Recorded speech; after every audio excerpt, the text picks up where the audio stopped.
오늘 예수님의 사춘기라는 제목으로 말씀 함께 좀 나누겠습니다.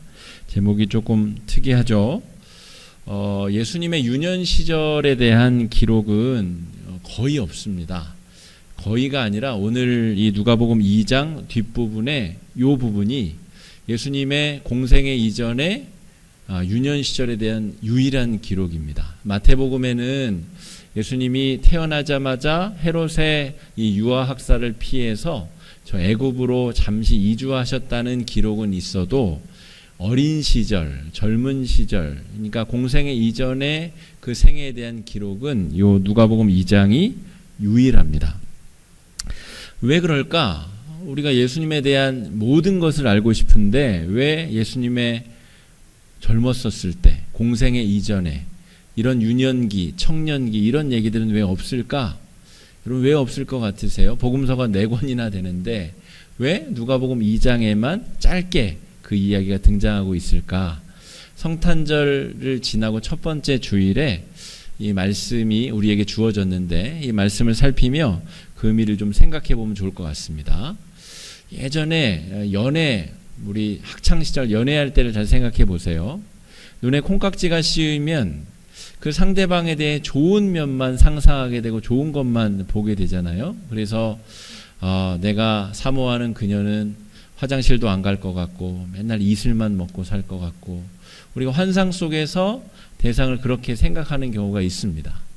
아마도 이 복음서를 기록한 이 기록자들 역시 예수님에 대한 그 어렸을 때 이야기가 혹시 예수님이 하나님 되심에 대한 그 기대감을 저버리게 만들진 않을까? 그런 생각을 한 것으로 저는 추정합니다.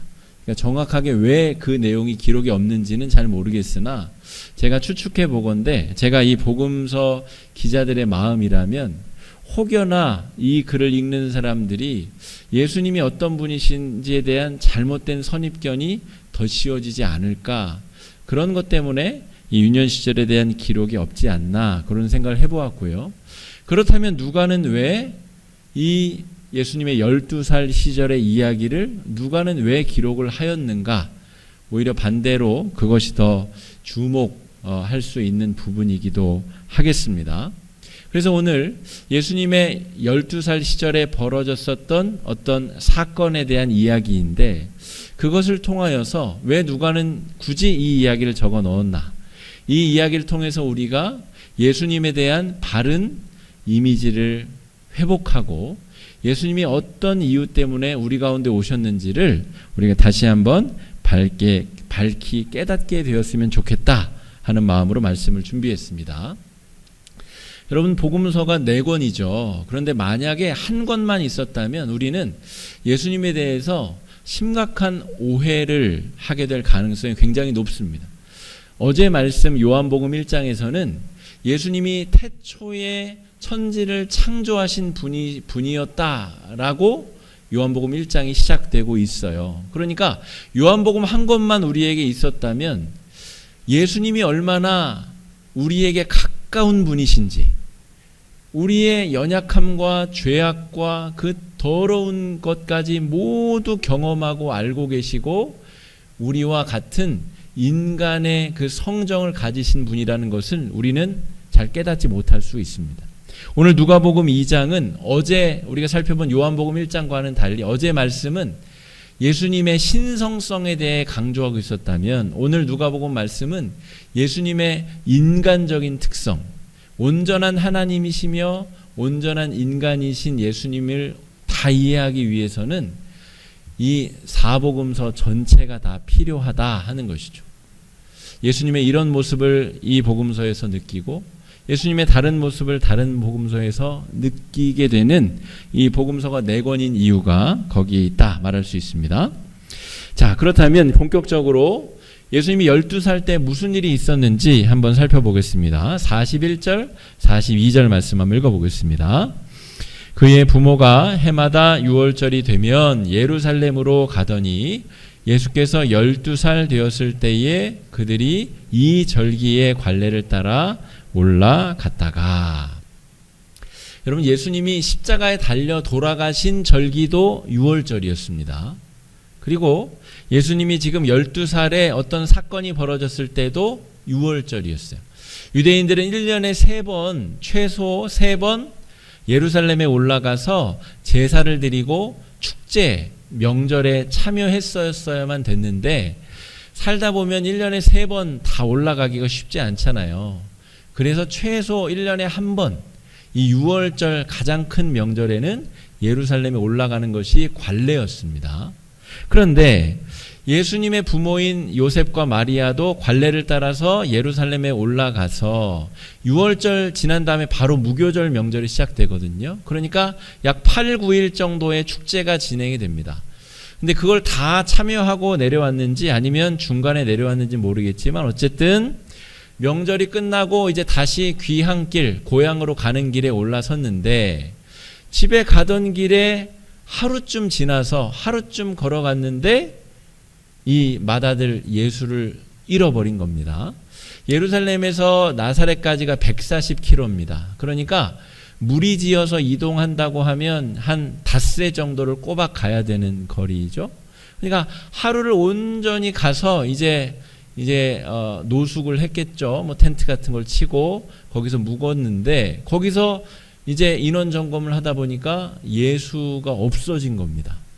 이 부모님들은 그런 경험들이 있죠. 이 아이들을 잃어버린 경험, 뭐 오래 잃어버리면 큰일 나죠. 하지만 뭐 1분, 3분, 뭐 30초 이렇게 잠깐 눈에서 벗어나서 정말 황망하고 얼굴이 이 머릿속이 새하얘지고 정말 발을 동동 굴렀었던 기억들 다 있으실 텐데 자신의 이 집의 가장 기둥 같은 맏아들이 없어진 겁니다. 그리고 하루나 지나서 그 사실을 알게 되었다는 것이죠. 어떻게 자기 자식을 잃어버린 지 하루나 지나서 알게 되었을까? 잘 생각해 보면 우리 44절에 이렇게 써 있습니다.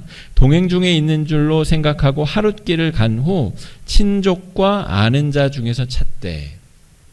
그러니까 예수님 당시에 예루살렘에 갈 때에는 가족 단위로 이동한 것이 아니라 마을 단위로 이동했다는 것을 알 수 있죠. 대가족 친척들이 다 모여가지고 함께 이동을 해야 유리한 점이 많습니다. 아이들을 부모들이 다 보살피려면 어려운데 그냥 여럿이 같이 보살피면 더 유리하잖아요. 또 짐이 많을 텐데 수레 하나에다가 짐을 같이 실어서 같이 이동하면 이동에 훨씬 더 유리하지 않겠어요? 그래서 이 명절 이동은 친족 단위로 같이 이동하는 경우가 많습니다.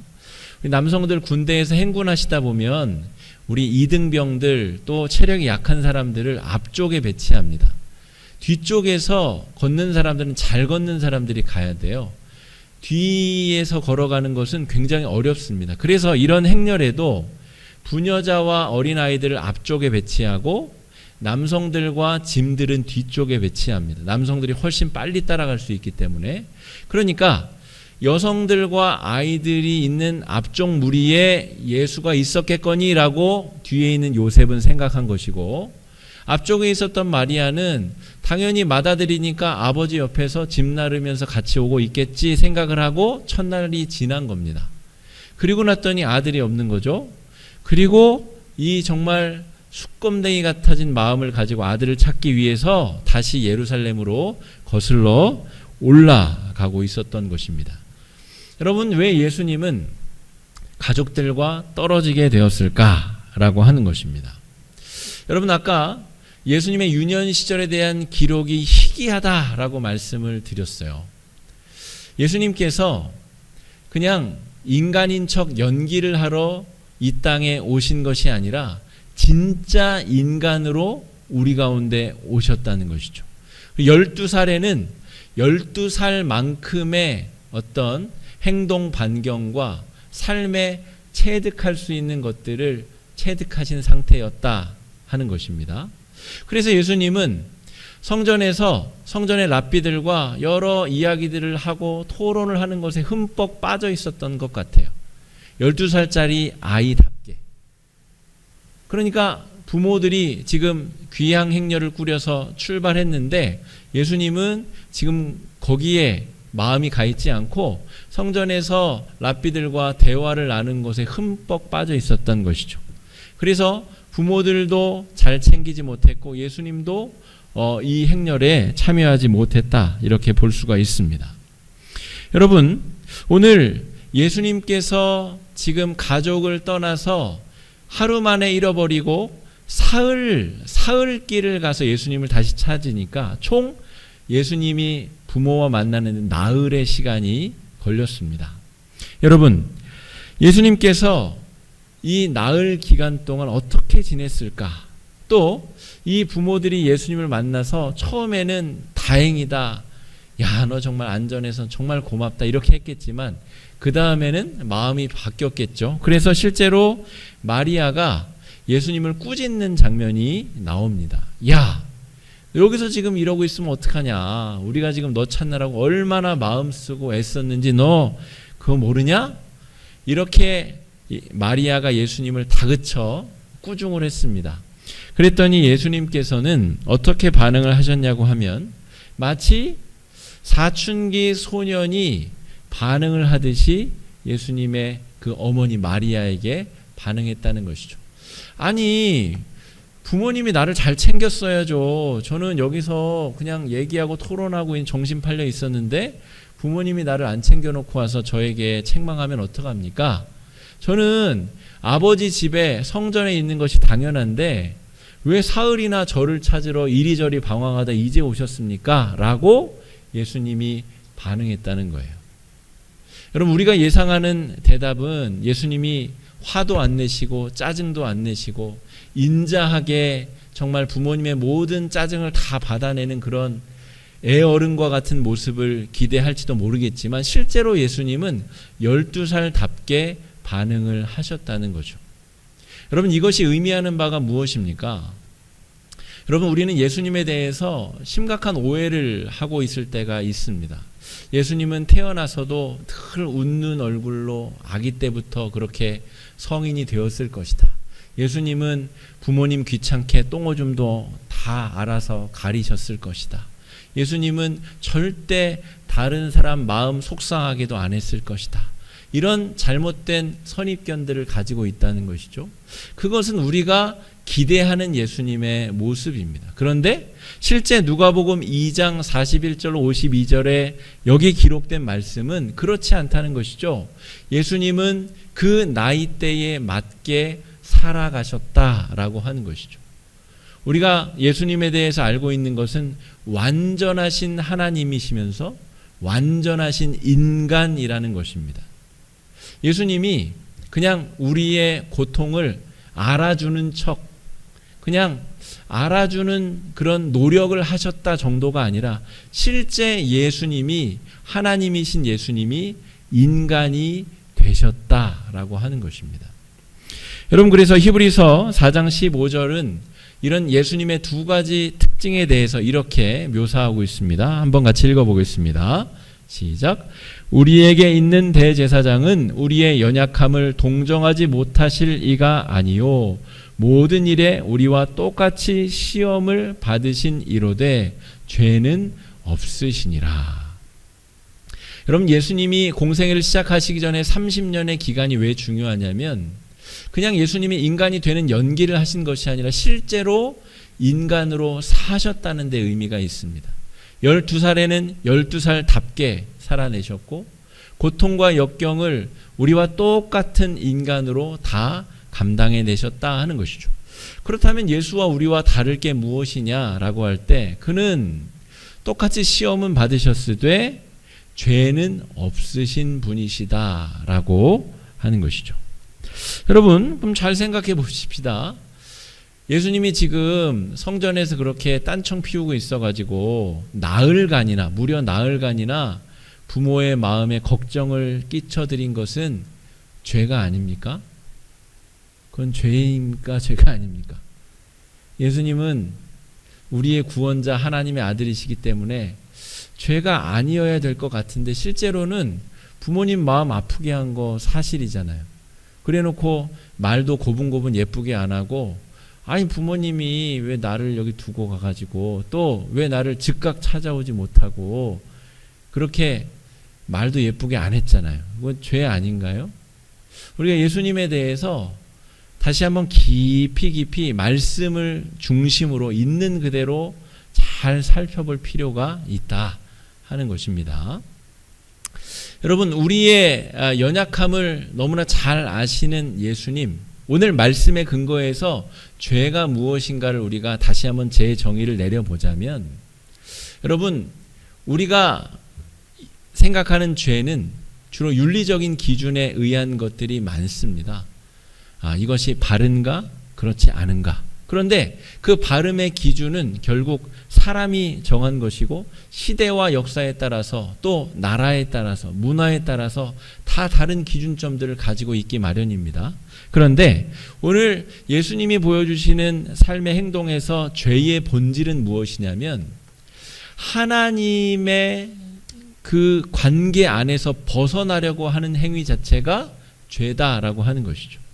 그러니까 예수님은 지금 하나님께서 자기를 보내신 그 뜻을 사람들에게 전하고 이야기하고 그 때를 알리고 그 때를 갈망하고 기다리느라 부모님의 마음을 좀 섭섭하게 해드렸을진 몰라도 그것이 죄의 본질이 아니라 하나님과의 관계성을 잃어버리는 것 자체가 죄다. 우리가 죄의 정의를 지금 새롭게 예수님의 말씀 안에서 정의하고 있는 것입니다. 윤리적인 범주 안에서의 죄로 따지자면 예수님이 바리새인들에게 얼마나 독한 말씀들을 많이 하셨어요. 그 액면가대로 그 말대로 하자면 예수님이 입으로 죄를 많이 지으신 거죠. 그러나 그것을 죄의 기준점으로 놓기보다는 예수님이 지금 보여주시고 있는 태도, 나를 이 땅에 보내신 성부 하나님의 뜻을 갈망하며 소망하며 그 뜻을 전하고 나누기 위해 예수님이 지금 12살 나이로서 최선을 다하고 있다 하는 것이죠. 그런 관점에서 보자면 이것은 죄가 아니다라고 말할 수가 있겠습니다. 여러분, 예수님이 부모의 행렬을 놓쳤던 중요한 이유는 바로 이것입니다. 유월절 회복의 본래적인 의미에 대해서 유대의 랍비들과 논쟁을 하고 있었다는 것이죠. 사람들이 전 국민이 유월절만 되면 예루살렘으로 모여들었는데 그 의미의 본질은 깨닫지 못한 채 그냥 형식적으로 유월절에만 참여하고 있었다는 것입니다. 유월절은 히브리 노예들이 애굽 땅에서 탈출함을 기억하는 예식입니다. 그런데 예수님이 이 땅에 오셔서 참된 유월절의 본질적인 의미를 회복시켜 주시는 것은 육체적인 해방뿐 아니라 우리의 영적인 해방, 죄의 굴레로부터 우리를 자유롭게 해주시기 위한 회복의 유월절인데 그 내용을 12살 예수님이 랍비들과 토론하고 이야기하고 설명하다가 가족 행렬을 놓쳐버렸다는 것이죠. 육신의 부모님의 마음을 조금 아프게 해드린 실수는 저질렀을지라도 자기가 이 땅에 온 이유, 하나님 아버지의 그 본래적인 회복의 사역을 위하여 예수님은 지금 집중하고 있다는 것입니다. 그러니까 이것을 죄라고 할 수 있겠느냐? 성경은 죄라고 이야기하고 있지 않다는 것이죠. 히브리서 기자도 히브리서 4장 15절 말씀도 그것은 죄가 아니다라고 정의하고 계시다는 것입니다. 여러분, 예수님께서 지금 하나님 나라의 역사를 위해서 얼마나 집중하고 계셨는가? 46절, 47절은 이렇게 기록하고 있습니다. 한번 읽어보겠습니다. 사흘 후에 성전에서 만난즉 그가 선생들 중에 앉으사 그들에게 듣기도 하시며 묻기도 하시니 듣는 자가 다 그 지혜와 대답을 놀랍게 여기더라. 나흘쯤 부모와 떨어져 있으면 울고불고 난리가 났을 법도 한데 이 아이는 거기에 집중하고 있는 것이 아니라 하나님이 자기를 이 땅에 보내신 그 뜻, 그 의도에 집중하고 있었다는 것이죠. 이 형식적인 유월절을 어떻게 회복시켜서 이 사람들이 죄의 굴레에서 벗어나서 하나님의 자녀로 거듭날 수 있을 것인가? 예수님의 관심은 온통 거기에 집중되어져 있다 하는 것입니다. 그러면 일이 이쯤 됐으면 예수님이 이제 됐다. 내가 이제 이 사람들도 논리적으로 설득할 수 있는 능력도 있고 이미 이렇게 부모님의 마음도 섭섭하게 했으니 당장 공생애를 시작해야 되겠다. 이럴 수도 있을 것 같아요. 제 생각에는. 그런데 이 사건 이후의 일이 어떻게 전개가 되냐면 예수님은 부모님을 따라서 고향으로 잠잠히 내려가게 됩니다. 왜? 예수님이 이왕 하나님 나라를 이루기 위한 뜻을 그 깃발을 드셨으면 공생애를 시작하시고 쭉 가셔도 될 법한데 왜 예수님은 굳이 다시 부모를 따라 고향으로 내려갔을까요? 그리고 약 30살쯤 되어서 공생애가 시작되기 때문에 12살에서 30살까지 약 이 18년간의 기간 동안 예수님은 나사렛이라는 작은 동네의 목수의 아들로 목수 일을 하며 그 시간을 잠잠히 지내시게 됩니다. 51절 말씀 한번 같이 읽어보겠습니다. 예수께서 함께 내려가사 나사렛에 이르러 순종하여 받드시더라. 그 어머니는 이 모든 말을 마음에 두니라.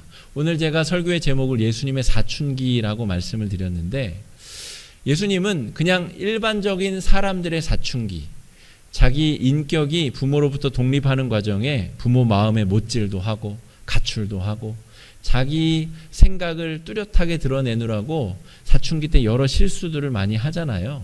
예수님의 사춘기는 그런 사춘기는 아니다라고 하는 것이죠. 하나님이 자신에게 부여하신 그 사명을 명확하게 깨닫는 시간, 또한 그것을 하나님께서 이루실 하나님의 때를 잘 준비하며 기다리는 의미의 사춘기를 보내고 계시다라고 하는 것이죠. 그래서 뒤에 말씀을 보면 부모의 말씀에 순종하며 또 받들면서 그 인간으로서의 주어진 소박한 삶을 예수님은 18년간이나 이어서 잘 감당하시게 된다 하는 것이죠. 부모 마음 아프게 하고 엇나가려고 지금 이런 행위를 하신 것이 아니라 부모님의 순종하고 받드는 그런 아들임과 동시에 하늘 아버지께서 자기를 이 땅에 보내신 뜻을 만천하에 드러내며 잊지 아니하고 자각하고 그 길을 향하여서 오롯이 걸어가겠다라고 하는 아주 중요한 사춘기적인 행동을 보여주고 계시다 하는 것입니다. 그런 의미에서 여러분, 예수님은 참 하나님이시자 참 인간으로 우리 가운데 오셨습니다. 성부 하나님께서 아직 때가 아니다라고 말씀하셨기 때문에 나사렛으로 내려가셔서 오랜 기간 순종하고 받들며 그저 인간으로 똑같이 살아내셨다라고 하는 것입니다. 여러분, 우리는 예수님에 대해서 잘못된 이미지를 가지고 있는 경우가 많습니다. 아무리 예수님이 인간이라지만 그래도 하나님이신데 내가 어떻게 그 예수님을 인간처럼 대하냐? 우리가 그렇게 생각한다는 거죠. 여러분, 제가 목사 안수 받은 지가 2, 3년 됐는데요. 저는 젊은 나이임에도 불구하고 목사가 된 이후로 성도님들이 저를 존대해 주시고 어려워해 주심을 저는 느낄 수 있습니다. 지금도 그렇고요. 참으로 감사하고 귀하게 느낍니다만 우리가 예수님에 대해서 생각할 때 사람 목사에게도 이렇게 어려운 마음이 있는데 우리가 예수님에 대하여서 너무 우리와 질적으로 다른 존재. 성경은 분명 예수님이 참 인간으로 오셨다라고 기록하고 있는데 우리는 예수님을 그래도 아니지. 예수님이 하나님이시지 어떻게 인간이야? 우리의 이 더러운 마음속에 있는 이 찌끄러기 더러운 것 냄새나고 이런 것 예수님은 몰라. 예수님 그런 거 알 수 있는 분이 아니야 라고 예수님에 대해서 심각한 오해를 우리가 안고 있다는 것입니다. 누가가 굳이 이 예수님의 12살적 이야기를 성경에 기록해 놓은 것은 예수님은 완전한 인간으로 우리 가운데 오셨다라고 하는 사실을 기록하기 위함입니다. 여러분, 우리가 예수님께 기도할 때 그래서 감출 수 있는 것이 없습니다. 여러분, 우리 마음속에 있는 온갖 더럽고 추악한 생각들, 더러운 음욕들, 탐심들, 그 죄악들 이미 예수님은 다 알고 계십니다. 다 알고 계시다고 해서 예수님이 똑같은 죄인이라는 말은 아닙니다. 하지만 우리의 연약함을 동정하지 못하실 분이 아니다라고 하는 것이죠. 그것이 예수님께서 지금 이루려고 하시는 6월절의 본질을 회복하시는 일이다 하는 것이죠. 육체적인 자유를 주실 뿐만이 아니라 우리의 영혼이 죄에서 노임을 얻어 하나님의 자녀가 되는 길로 우리를 인도하시기 위하여 참 인간으로 예수님이 우리 가운데 오셨다 하는 것입니다. 우리 52절 말씀, 참 인간이신 예수님께서 30년간을 인간으로 살아가시며 예수님께 벌어진 일을 살펴보겠습니다. 예수는 지혜와 키가 자라가며 하나님과 사람에게 더욱 사랑스러워 가시더라. 예수님은 태어날 때부터 애늙은이로 이 땅에 오신 것이 아니라 어렸을 때는 어린이답게 자라가면서 그 지혜와 키가 자라가며 하나님과 사람에게 더욱 사랑스러워 가셨더라라고 말씀을 기록하고 있습니다. 다만 예수님께서 공생애를 시작하실 때까지 기다리셨던 이유는 하늘 아버지의 뜻이 임하기까지 기다리셨던 것입니다. 성부 하나님이 야 이제 됐다. 네가 이제 참 인간으로서 사람들 앞에 인정받았으니 이제 너는 공적 생애를 시작해라 할 때까지 예수님이 그저 부모의 뜻에 순종하며 받들며 인간 몫으로서 이 땅에 살아내셨다라고 하는 것입니다. 여러분, 우리가 한 해를 마무리 지으면서 우리도 하나님의 뜻을 잘 기다릴 수 있는 사람들이 되어야 되겠습니다. 2021년도를 시작하며 우리 마음 가운데 기도 제목들이 있었는데 그것 가운데 이루어진 것도 있고 이루어지지 않은 것도 있습니다. 하나님께서 미루신 것도 있고 아마 거절하실 내용도 있을 것입니다. 그러나 우리의 관심은 하나님의 뜻에 있습니다. 내가 바랐던 내 소망에 관심이 있는 것이 아니라 내 소망에 대한 하나님의 뜻이 중요하다는 것이죠. 하나님이 원하셔야 내 바람도 이루어질 수 있는 것입니다. 내년을 소망하며 제가 기도 제목을 좀 적어보시라 말씀드렸습니다.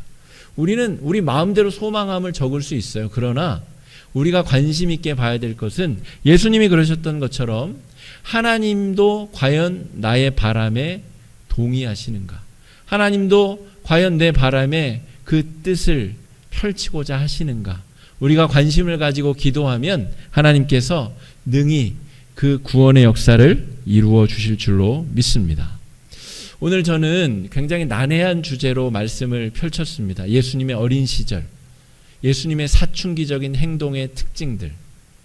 그것이 우리 연약한 인간들의 사춘기의 모습과는 조금 다르긴 하지만 12살다운 예수님의 모습이 성경에 고스란히 기록되어져 있었습니다. 여러분, 우리는 예수님에 대한 잘못된 오해들을 다 좀 벗겨낼 필요가 있습니다. 왜 예수님이 굳이 인간이 되셔서 30년간이나 이 땅에 사셨을까? 바로 저와 우리들과 정말 깊이 있게 소통하기 위해서이셨습니다. 너 정말 외롭지? 너 정말 힘들지? 너 정말 고통스럽지? 너 정말 그 죄의 문제 때문에, 죄의 무게 때문에 정말 고통스럽지? 내가 그거 안다. 예수님이 그 말씀 해주시려고 30년간이나 인간으로 이 땅 가운데 우리처럼 사셨다라고 하는 것입니다. 참 인간이시며 구원자로 우리 가운데 오신 예수님과 깊이 만남이 있는 우리 남은 한 주가 되시기를 주의 이름으로 축복합니다. 이 한 주 동안 송구영신 예배를 기다리면서 한 해 동안 하나님께서 하신 일들을 감사하는 내용으로 적어보시고 또 내년 한 해를 소망함으로 기도함으로 또 기도 제목을 잘 적어보실 수 있는 그런 한 주간이 되시기를 주의 이름으로 축복합니다.